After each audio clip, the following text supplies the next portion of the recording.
First, I want to thank you for joining us. For those who did not join us yesterday, I am Lieutenant Colonel Angel Tomko, and I'm the spokesperson for the 3rd Infantry Division.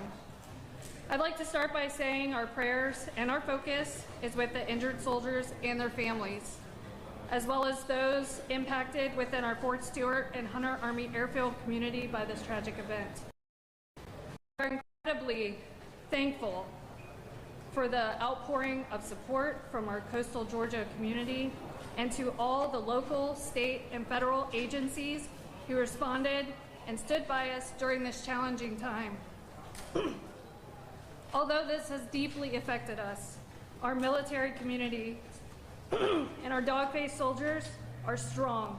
As you just saw, our soldiers getting recognized for their strength, character, and heroism by Honorable Driscoll. And he also visited with them and some of the injured and their families this morning. These soldiers who intervened or provided critical care and support during yesterday's events received awards, and the Secretary of the Army will provide some brief comments and take a few questions. This engagement is on the record, and we will have 15 minutes set aside. A couple of reminders: we will not release any of the names of our injured soldiers at this time. However, we will be able to provide you a status update on their general condition.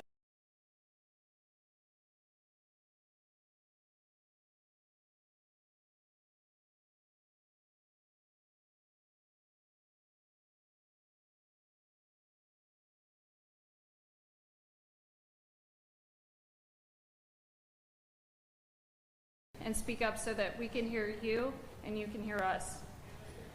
Now, I'd like to introduce the Secretary of the Army, the Honorable Dan Driscoll. His name is spelled D-A-N, last name Driscoll, D-R-I-S-C-O-L-L.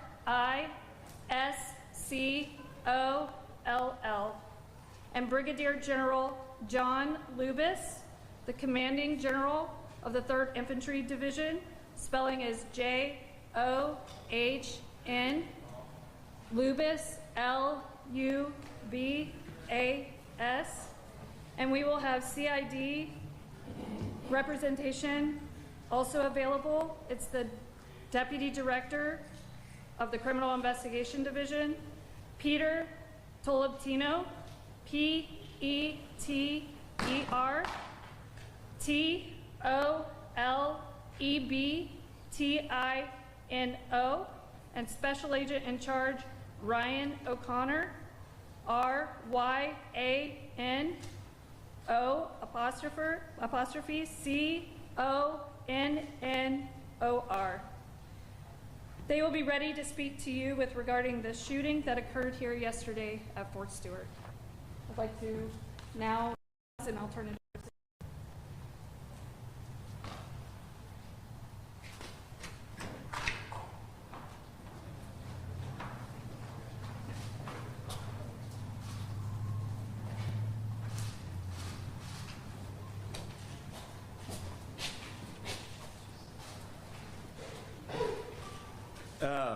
Thank you all for being here today. I am Dan Driscoll, Secretary of the United States Army. We had two main goals today. It was to come out and first off to support the victims and their families and the community that experienced the shooting tragedy yesterday.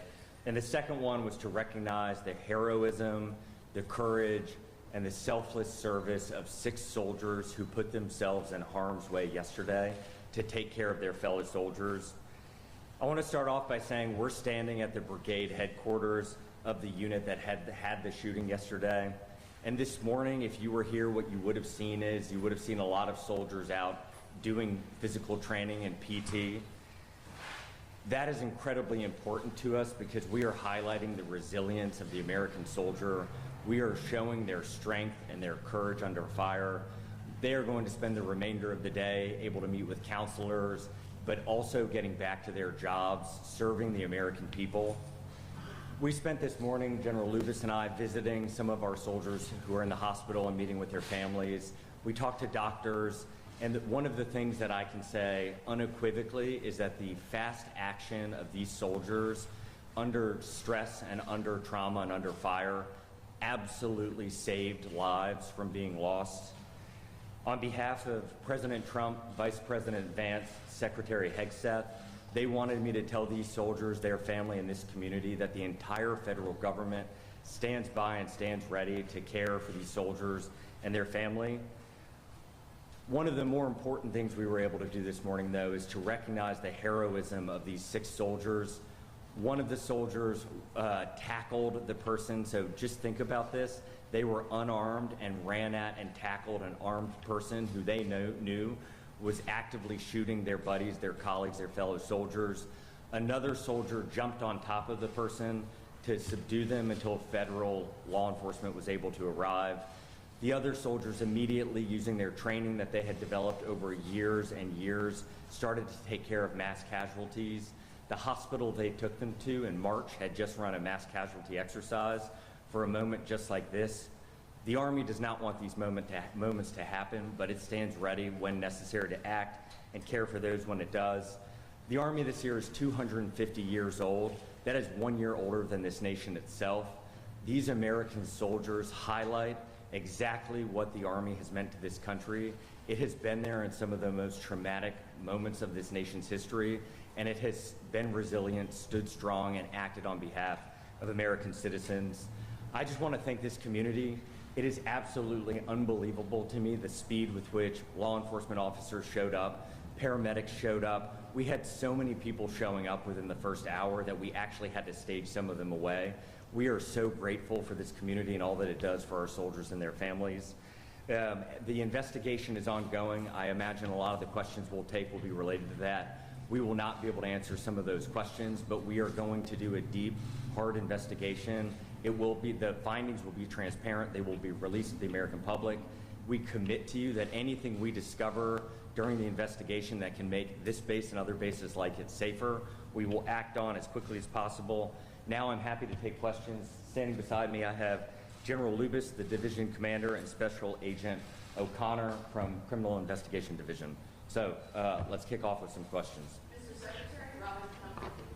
Hey, Robin. Hi. Will there be any efforts by the DOD to harden the entrances to installations to look for things like personal weapons coming in and out of base? We are constantly looking at our security protocols on all of our bases, both in CONUS and around the world. We absolutely will want to learn from this investigation. We do not want something like this to ever happen again on an Army base. And so if there are things we can do to improve safety, we will take those steps. But right now, we're really early in the investigation. Mr. Secretary. Yep. Faith Bouvet with ABC Hey, Faith. News. Thanks for being here. How did the suspect get a gun, his personal gun, past security to the base and to his workplace? Faith, as I just remarked to your colleague, we are still early in the investigation. The shooting happened yesterday. CID, I can have him come up and tell you what we've learned so far. Our commitment is what we learn will be disclosed. It will be transparent. Justice will be brought on behalf of these victims and the community that was harmed. Hey, good morning. As the Secretary mentioned, this is still an active investigation. We are still processing the scene with all the resources and capabilities that the Army's Criminal Investigation Division has to offer, which is immense. We have surged people from this entire region. In light of the fact that we're still processing, I'm going to have to defer that question for now. Is it normal to have a personal gun on base here? No, that would be a violation. And next question. Mr. Secretary, Ryan Young from CNN. Hey, Ryan. How you doing? You got a chance to meet with families, and obviously we won't have that chance. You got a chance to meet with them, talk to them. You seem very proud of how everyone reacted. Can you tell us what that was like being with families? What state are they in right now? Share what the public was concerned about the folks who obviously things are in charge. Ryan, it was heartbreaking sitting in there and seeing their soldier, their daughter sitting behind them, struggling. Our hearts broke with them. We tried to hug them. We tried to convey from the President and the Vice President and the Secretary of Defense that our entire nation mourns with them. We stand behind them. It has been only a couple of hours for them. I think they are still processing through it. But what we wanted to convey is we will be here with them every single step of the way. The United States Army is committing every resource we need to get these soldiers back into their formations as quickly as we possibly can. And then one of the things that we had said at the meeting earlier with the soldiers from this unit is, General Lucas and I were reflecting on this in the car ride. These kind of moments, especially if you've deployed, you've gotten to see them more frequently. The trauma from them often doesn't hit for weeks or months on it. Like it doesn't come as quickly as you might think. And so what we try to encourage for all of our soldiers is to speak up, lean on each other, lean on your leadership, and we will provide the resources, the care, and the love that they need to recover. General, can Sir. you tell us real quick just about what it was like to meet those families as well?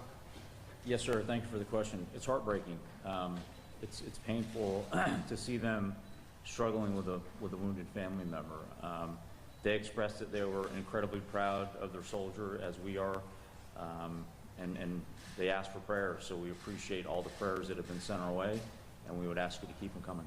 Thank you. General Lucas, Maria Schreiber with NBC News. Yes, Scott Evans with CBS News here. Quick question for you. Can you describe the condition of those who are injured? I know that there might have been some updates. I know generally you said yesterday they're expected to be okay, but just nature of the injuries, right? Yes, sir. Thank you. Of the 5 wounded soldiers, 3 were released yesterday, which is amazing considering the circumstances and the ranges at which they were engaged. 1 soldier remains as an inpatient here at Wynn Army, right here on Fort Stewart. She's doing very well and high spirits. Of course, she's got a little bit of a road to recovery. We're hopeful she may be released as early as this weekend, but that will just depend on how things heal up over the next couple days. And we have 1 soldier that remains at Savannah Memorial Community Hospital, who I visited with the secretary this morning. She's got a little bit longer road to recovery. The doctors are very positive, but I think it's going to take her a bit longer to recover, but they're very hopeful she's going to make a complete recovery. General Lucas, this is Priya Schreiber with NBC News. I know you guys are prepared for scenarios like this when you go to war zones or on combat deployments, but have you gotten an opportunity to speak to some of the soldiers in this unit about how they're processing that this attack occurred from one of their own, and how are you processing that as a leader? Yeah, I think we train for this on the battlefield, and it's a different situation when it happens on an installation with one of your own. So I think over the upcoming days and weeks, as the secretary said, people are going to process this and work through this at different rates. And we know we've got to keep a very close eye on them. We've got to wrap our arms around them. We've got a great community here, a great response. As you saw from all the folks the secretary recognized this morning, the support from the local community, just amazing. So we feel that this demonstrates that we trained internally for the worst case scenario, and our doctors and our medics and our soldiers responded exactly as we trained them to do. And now our job is to make sure that we care for them as they work through this. Thank you. And I just want to recognize behind me to the right, these are the 6 soldiers we were able to recognize today. And they, I mean this as sincerely as humanly possible. I and the administration, President Trump, could not be more proud of them. They are everything that is good about this nation. They are the best among us in our country. They are the best among us in the Army. They acted in a way that I think all of us hope we would under fire, but they did. And so we are just so incredibly proud of them. We are so grateful for them. And one of the things we told them and their colleagues is that we will stand with them as long as we need to get them back where they need to be. Russ, behind the AP, can you all give us a sense going forward what's going to happen next for the criminal justice process goes? Has the suspect been actually charged yet? If so, what charges is he facing? The military system works a little different. It does. Suspect is currently in custody, and we are working through the military uniform code and military justice process at this time. Is he going to be transferred to a military detention facility? That is likely. Do you know when or which one? No. You also talked about processing the scene. Can you tell us what's going on today with processing the scene? I imagine you're going to showcase these pictures. Can you just describe that for us? Certainly a tragic scene where our soldiers train, but the process of a scene would normally encompass digital evidence, forensic evidence, trace evidence, all of those things which our team is currently doing. And was this captured on video since it was inside the facility? I can't comment on that at this moment. Just a point of clarification from yesterday, we were told chain of command is not aware of the arrest for the DUI of Faith. Can you explain if you had been aware of what the procedure would have been? Would he have been disciplined? Would he have been taken out? Because we are one day into the investigation, we can't reveal those kinds of things. I think what we try not to do is speculate or do hypotheticals, and so each soldier, each instance, we take very seriously. Something like a DUI or another issue that could occur in the community, that impacts how we treat that soldier in our formations.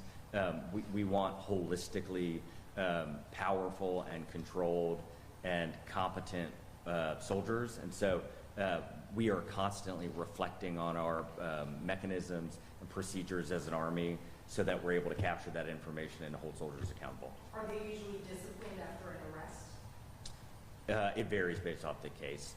I think, any other questions? We got time maybe for one more question. Yeah. Jill Kovac from the Atlanta Journal-Constitution. General, could you speak at all, just to give some insight at all, on the acts of bravery that you've heard about in this episode? Yeah, sure. I think, as the Secretary mentioned, we have 6 incredible soldiers behind us, but this is just representative of the larger formation. Once the shooter was identified and a threat was identified, we had soldiers that immediately raced and tackled that soldier, wrestled the gun away, subdued him. A second non-commissioned officer jumped on top to further restrain him until the police could arrive. And then simultaneously, no one hesitated. Most of these soldiers behind me and others in the crowd immediately started applying first aid and, most importantly, stopped the bleeding. And when we spoke to the surgeons in the hospital, it was clear that the actions they took, primarily stopping that bleeding before they were loaded up into ambulances and quickly evac'd to Win Army Medical, certainly saved their lives. Are they back to work today? I'm sorry, are we back to work? Are they back to work, or are they taking some time off? Well, today is a day that we focused on bringing the brigade and the unit together so they could support one another, so we could, of course, get right back at it, but it's also a day where we're going to focus on ensuring that they're getting the support they need. General Thank you. Lewis, can you give us a general sense of how long this all happened from that first shot fired to when your brave soldiers were able to tackle the gunman? I can.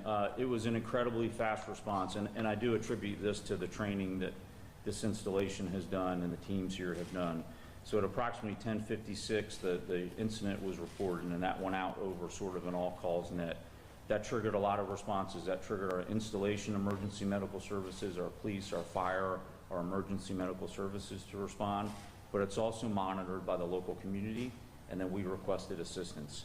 At 11:04, we locked down, initial lockdown of the installation, so that is pretty quick. That wasn't me, that was the director of DES and the garrison commanders that immediately made that right call and that decision. At about 11:09, emergency personnel were dispatched to treat the wounded. At 11:35, the shooter was apprehended by the soldiers and the law enforcement. Several behind us and several in the crowd that we recognized earlier. So really what that means, we had about 13 minutes after that first report, we already had people, ambulances, fire, fish and game, military police responded and were on the scene. And then we had local support from the amazing community here. We had the first SWAT team arrive from off post within 20 minutes on site, which is truly incredible. So we're incredibly grateful for the support from the community. I'm incredible for our leadership that trained our soldiers to react this way. And then, as the Secretary said, we're incredibly proud of the soldiers themselves. Thank you. Unfortunately, that is all the time that we have. Thank you guys for coming. We are going to stand by. I think we have some time that we can talk to the soldiers, but unfortunately, that's the time that we'll have with the Secretary and with General Lewis. Thank you for coming. We're grateful for all of you.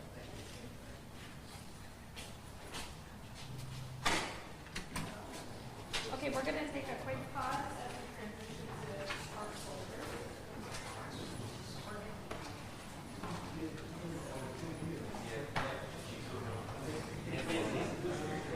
Faith. Faith.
Real quick for clarification, the gentleman from CID that was speaking, that was Ryan O'Connor. What is this style or is it He's the regional special agent in charge. regional special? Thank you.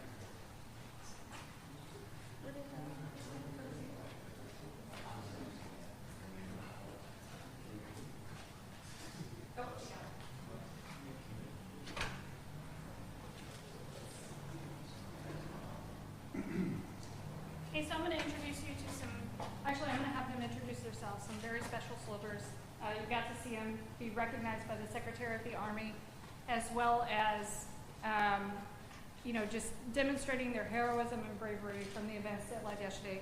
So I'm going to start with Colonel Sanford. He's going to introduce himself and we'll go down the line. If you could all step to the center of the podium, because that's where all the mics are concentrated, that's the only way we get to And then we'll start with you. I'm Lieutenant Colonel Mike Sanford. I'm the battalion commander for 703rd Brigade Support Battalion. I'm Staff Sergeant Taylor. I'm the career counselor for 703rd Brigade Support Battalion. I'm First Sergeant Joshua Arnold. I'm the First Sergeant for Bravo Company, 703rd. And that's a unit within the 2nd Armored Brigade Combat Team. And we're going to go ahead and open up for questions. So kind of take us through, I don't know which of you want to answer this first, but kind of take us through what you first heard and what you first did yesterday. First sergeant? We heard what sounded like gunshots. We immediately had medical services, combat medics, myself and Sergeant Taylor respond. We rendered aid to those individuals, and shortly after EMS arrived and continued their jobs. What went through your head when you realized that there was an actual shooting happening in your workplace? Just conduct training. It's our training that kicked in, mine kicked in, and you just go to work. Have you processed what's happened here? You know, of course, friends were shot. Bad things happened, and I'm going to continue to take care of my soldiers, and I'm going to continue to move forward. How difficult was it for y'all to render aid to your brothers and sisters that were shot by another one of your brothers? How much more difficult was that? You don't really kind of process that at that moment. You just take care of the people that you see are injured. When you heard the gunshot, did you immediately think this is bad, or were you thinking, was somebody out on the training, the fireman who's very close by, what did you sense this is bad? Really didn't process that it was a gunshot at first, and then it took a moment to kick in that was a gunshot. That was a gunshot. And I started yelling through the hallways, there was a gunshot. Please, I'll share if you don't mind. Each of you too. I mean, we'd like you to jump in. We're trying to get a sense for what this sounded like, what this felt like. When you heard the shots for the first time, can you give me your, first of all, gut reaction? And I know you got to train to react. But walk us through that process for us. If you don't mind. So I wasn't actually on the scene. I got a call from my Command Sergeant Major Alvarado. I was here at the headquarters, and I immediately ran over to the COP, to the building where my companies work. What I can describe to you when I got on the scene, I saw individuals doing triage, triaging patients and things like that. As a commander of this unit, I'm incredibly proud to see everybody come together. You know, I talk about 3 things every single day when I'm in front of the formation: teamwork, winning, and trust. The teamwork that I saw yesterday made me proud as a commander. I saw Staff Sergeant Taylor, who's my retention NCO, totally different job, but she immediately rendered aid. I saw First Sergeant Arnold running around, directing traffic, doing the things that he did. So for me as a commander, I'm very proud of these soldiers. Commander, did you know the suspect? Yes, Were there any warning signs or any behavioral issues that you noticed? none at this time. Staff Sergeant Taylor, what made you jump into action? So I was in my office, which was at the opposite end of the building, and I was just checking my email, and I heard First Sergeant Arnold yelling that there was a gunshot that went off. I didn't personally hear the gunshot, but I heard him yelling it, so I popped out to the hallway to see what was going on, and I heard him yelling about there being smoke, And I saw the smoke at the end of the hallway, and I noticed there was a soldier laying on the ground, so I immediately sprinted over to the soldier and started rendering aid. He had been shot, and so I was rendering aid to him while First Sergeant started calling for medics. So that was Were you about. scared? Not at that time. I believe you have adrenaline, and I previously was a combat medic for 7 years, and I've worked EMS for the county before, so I have been in these type of situations before, where I've had to render aid to someone with gunshot wounds. So I had a little bit of experience, I believe, helped get me through that situation. Was it different knowing that it was Sergeant Radford, one of your guys' coworkers?